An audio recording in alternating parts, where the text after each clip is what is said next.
This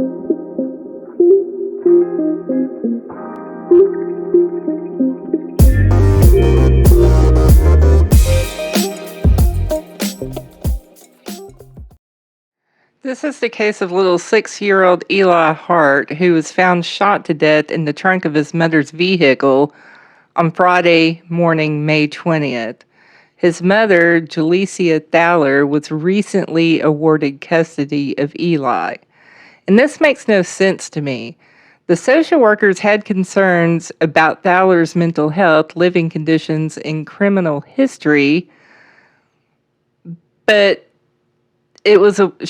she was awarded custody, and it was noted in court documents that there were no concerns about Eli Hart's physical well-being and no current indication that he was physically unsafe. The case was closed, and Thaler was awarded sole custody less than 2 weeks before her arrest and this incident happened. So which is it? I mean, the social workers were concerned about him concerned about her being able to take care of him and his safety, but then the court documents say that there was no concern about it. So who awarded him custody? Was it the judge or the social workers? I'm not sure how that works, but I'm thinking it would have to be a judge that was. So why did he not listen to the social workers' concerns? The last 2 years of his life were centered around an ongoing custody battle between Thaler and his biological father, Troy Hart. And in January of 2021, Eli Hart was placed into family foster care after concerns regarding his mother's mental health grew. So I'm not understanding why she was awarded custody back when the social workers are having these concerns, but I'm thinking it would have had to go through a judge.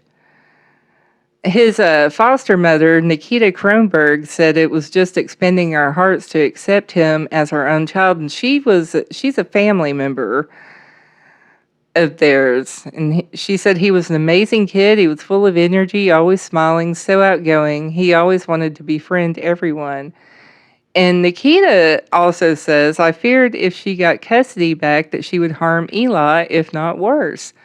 I instantly responded, this is a dangerous situation for Eli. I fear for his safety if he's returned to her. There's numerous things I'd brought up that were concerning that I had noticed. So I guess her concerns went unheard as well. So I'm not understanding the mindset of this judge that awarded custody back to Thaler, and less than 2 weeks later, little Eli is dead. She was charged with second-degree murder in Hennepin County, and she made a virtual appearance in court 4 days after the body of her son was found in the trunk of a car in Orono. And she had on an orange prison jumpsuit and a medical mask, and her public defender, who is Shauna Kiefer, asked for a delay to access mental health records before they can argue bail. And then Thaler asked her lawyer and the results of the rape kit, and her lawyer appeared to reassure her by saying, and the results of the rape kit. So the judge agreed to postpone the bail hearing until June 21st. Attorney Joe Tamburino, who's not affiliated with the case, says any claim of rape won't make the murder charges go away. The case still goes on, and is still a prosecution, and it goes to a jury or a judge. And he says the delay to evaluate mental health records indicates the defense is looking into Thaler's mental health competency to stand trial. So they're probably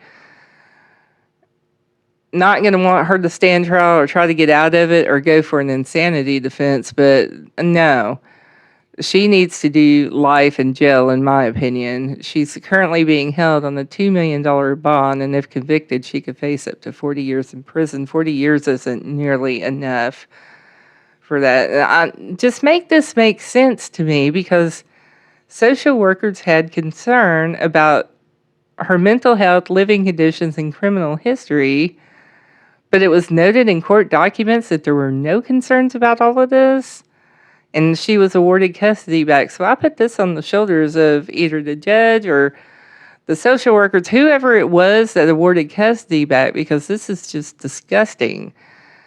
And I'm not understanding how this can happen.